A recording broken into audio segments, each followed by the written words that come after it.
tell me a little bit about where you're from. I'm born and raised from College Park, Georgia. I've been here my entire life. The only time I left was for school. Okay. And what was it like growing up in College Park? Not too bad. I mean, you had your hoodlums, you had your normal stuff, day-to-day stuff, but it's just, you got to pick your right crowd. I wouldn't trade that home for nothing, though. Okay. And did College Park inspire like your initial interest in the arts? No, well, I won't say College Park itself did it. More so, my family did. Music is engraved deeply into my family. Every person in my family, we all play musical instruments. So my dad, he plays every instrument that there is. My sister plays trombone and flute and guitar. My mother plays clarinet and she sings. I play all brass instruments. Wow. Yeah. Wait, I didn't even know that. A lot of people don't. Oh, snap. Wait, so what was your number one instrument though, like? Wow, that's tough. What'd they give you in band? Let's start there. I started off as trumpet. I moved from trumpet to baritone. When I went to college, I marched on the baritone.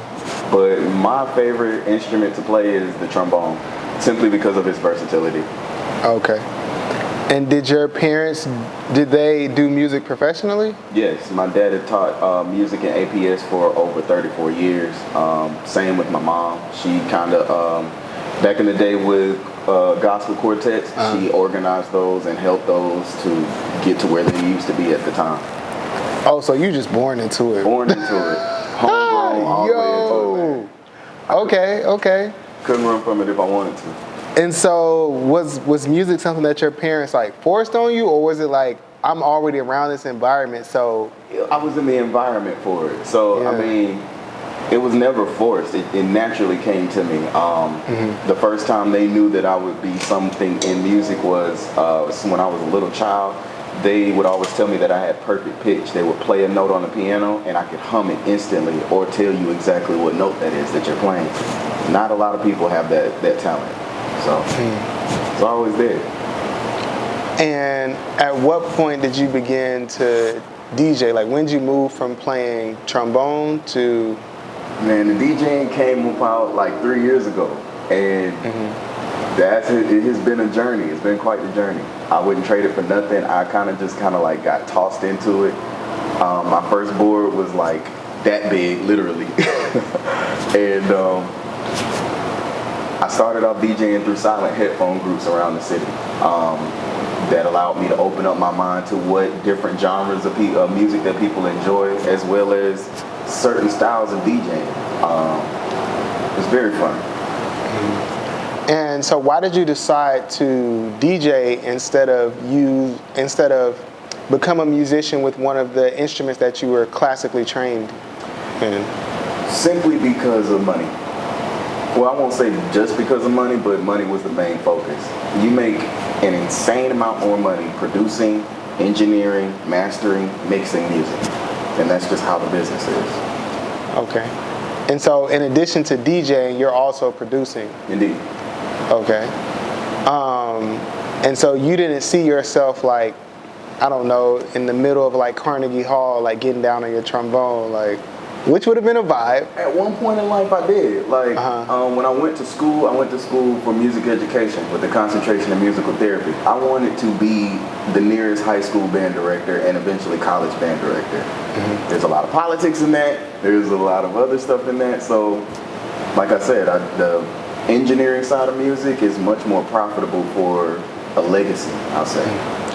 And so what was your college experience like? Were you making music there? Or? Yeah, I was deep inside music. So I happened to go to the best HBCU that there is in Jackson State University. Also had, Oh, no, my bad. You know, I went to Xavier, so I ain't okay. Respect. But no, that school, I mean, it's in the house of the blues. I mean, again, I couldn't run from music if I wanted to. I also, my stupid self took a scholarship and joined the Sonic Boom of the South Marching Band. So every single day of the week, I had something to do with music. Wow, that's amazing. All day long, yep. And so what was your transition from, band and using the instrument that you were trained on to now moving towards essentially the controller or the CDJs, like what was that experience like? It didn't start off that simple. I got out of school. I did more research. I'm like, hey, I'm not gonna make that much money teaching kids. I want to make money. So, being honest. So I mean, I sat down with an iPad one day. I got bored. I downloaded GarageBand, and I downloaded every single pack that they had on there, and I just played around with it. And then I thought to myself, like, wait a minute. 80% of the producers that produce music and hip hop and R&B, they have no background at all in music. They don't know anything about music theory, music history, the concepts of music, wavelengths, and I could keep on going. They don't know any of that stuff. And I'm like, let me just apply what I know on the instruments to producing. And that was a journey in itself. That's what led me into DJing, because if you are a producer, you know that producing equipment is very expensive. So the way I thought of it is, hey, why not learn more music history through DJing, make some money, save that up to provide for my producing. Ah, that's super smart. Indeed. All right, so what was your first gig like? Describe your first gig. Shit, man. I was scared. I was so scared. Like I said, I was on a little small DDJ at the time, and I was scared because I like to, as a musician, you are an entertainer. So you have a product to bring to the people. I like to perform that to the best actual ability that I have. My issue was I was surrounded by a whole bunch of guys who had stuff like this. And they knew their stuff, they had entourages and everything. And back then, like I said, I was working with silent headphone groups, so it would always be 3 DJs to a channel or 4 DJs on their own channel. It was just how that went.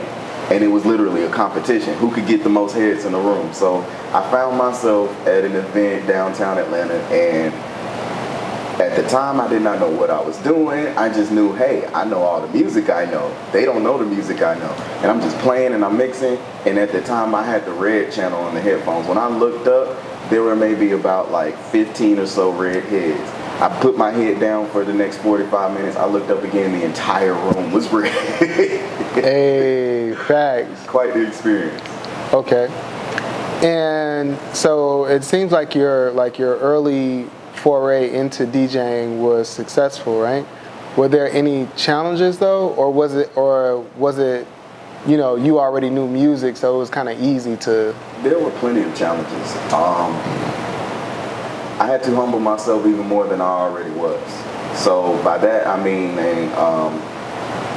I worked with that headphone company for quite some time, and then after that, I kind of I helped a guy start up a lounge in downtown. Off of Decatur Street. It's called Graffiti Lounge.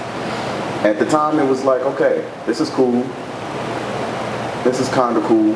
But it was more so, like, the more I kept going back on a weekly basis, I noticed I don't know as much as I thought I knew about music. Like, I know what I know, but everybody else has their own perception of what they like musically.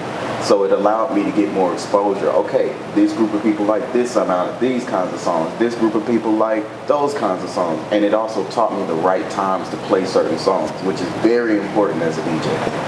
Okay. And so we haven't really delved into it, but the Spidey mask. Let's get into it. All right, so what inspires the Spider-Man mask that you wear? Okay, the Spider-Man, it's not just the mask, it's everything behind it. Is inspiration from the Miles Morales Spider-Man movie. The motto of the movie is anyone could wear the mask. And me personally, I feel like anybody could be DJ Spidey. It doesn't necessarily have to be me. You just have to have a love and a passion for music. You have to really love it with everything that you are and put your complete passion into the equipment and let it sing for you. It's that simple. What kind of reactions do you get when you come out with the Spidey mask on? It depends on the event. If it's a children's event, they love it. Okay. If it's like a rave, it's acceptable. I can't just walk into a lounge with this mask on. Okay, so it's like crowd, like based on the crowd. Based on what crowd, yeah. So do you prefer to DJ with the mask or without the mask? Give or take. Okay. I mean, sometimes it's cool. It gets really hot in there, especially with dancing and rapping and lyrics. It gets really hot. So, I mean, I enjoy it when I do get to wear it because people can never see behind these lenses, but I can see everything that's happening in front of the lenses. So just watching the reactions of people coming around the corner, wait a minute, that DJ has on a Spider-Man mask. Is he okay? Okay, no, I'm listening to what he's playing, so that's pretty cool. All right, cool. Like, those kinds of reactions are just everything to me when I have it on. Okay. What's the craziest thing that you've seen in the club while DJing?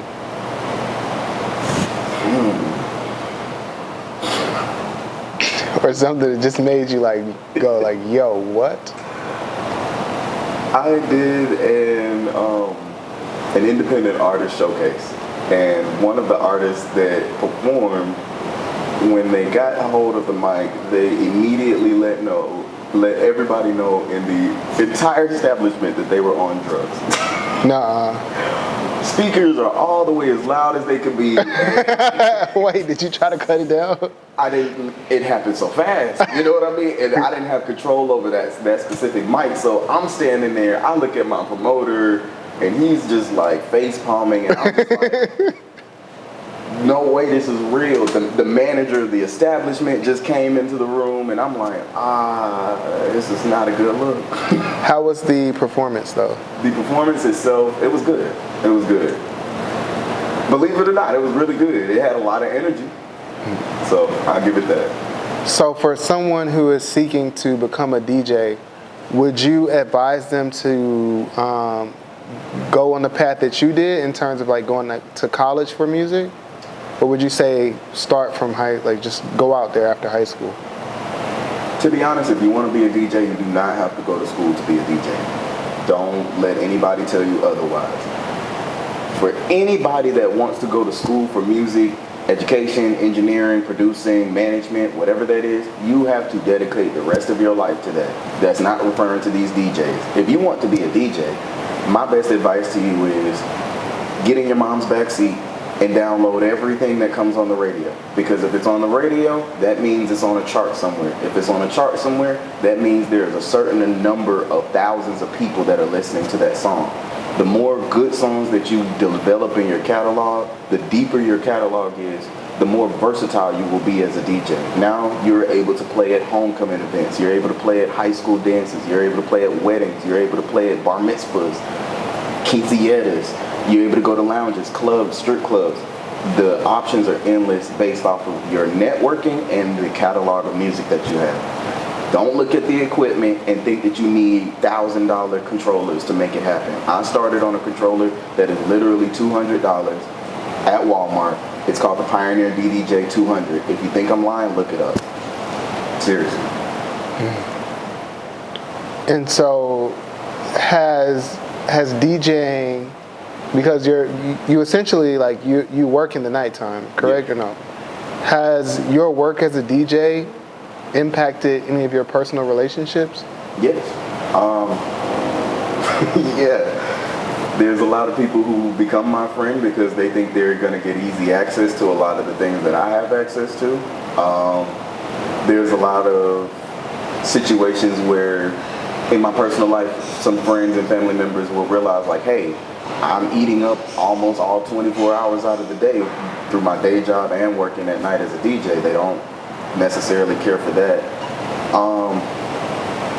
A girlfriend here or there will think that girls at the club are flirting at me, and that's always funny, but I'm there for money, so I'm not worried about that. But as a DJ, like, how do you fight the ladies off? How do I fight the ladies off? Yeah, how are you fighting them off, man? Because well, the mask helps me a lot. And if that doesn't help me, no, I feel you. That's a good question. If that doesn't help me, then I truthfully just play the best music that I know. I've done this long enough to know what people are going to want to hear when they want to hear it.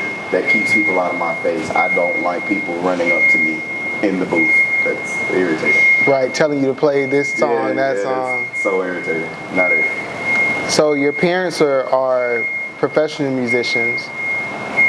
How do they feel about you now being a professional musician? They couldn't be more proud. My sister went on to teach school, and I'm out here producing and engineering and DJing, and I have literally thousands of independent artists underneath my belt, and they couldn't been. It just, we never saw it coming this way, but the way that it happened, I'm blessed. I've had the opportunity to be on radio shows, TV shows. I've had the opportunity to host events that reached almost 1,000 people, and not many people can say that doing this for 3 years. And so what is your ultimate aspiration with DJing and producing? My end game is to open an institute at some point for producing, engineering, and anything musically art related.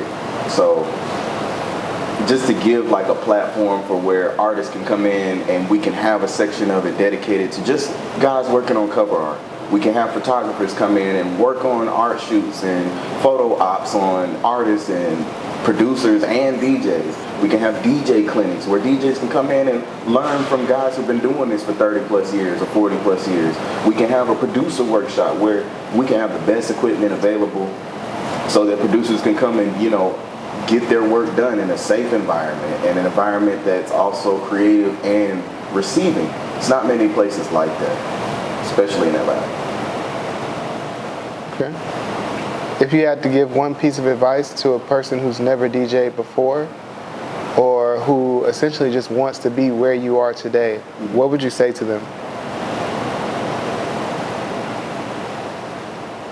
Go into the business with an open mind and a closed heart. If you wear your heart on your sleeve in the music business, you will be hurt every single time. It's no doubt.